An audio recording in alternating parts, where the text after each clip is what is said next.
Hi friends, இன்றைக்கி நம்ம காலையிலே எந்திரிச்சு விளக்கேற்றி சாமியெல்லாம் கும்பிட்டு முடித்தாச்சு.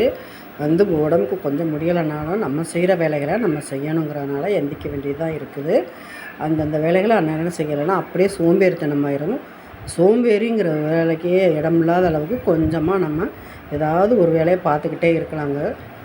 திரும்ப கொஞ்சம் சோம்பேறித்தனம் படுத்துட்டோம்னா அந்த வேலை அப்படியே கிடக்கும். திரும்ப எந்திரிச்சு நம்ம கடன்னு செய்ய முடியாது. அதனால் கொஞ்சம் கொஞ்சமாக வேலைகளை செஞ்சு முடிச்சிடணும். அது மாதிரி இன்றைக்கி வேலையெல்லாம் முடிச்சுட்டு சாமியெல்லாம் ஏற்றி சாமி கும்பிட்டு முடித்தாச்சு.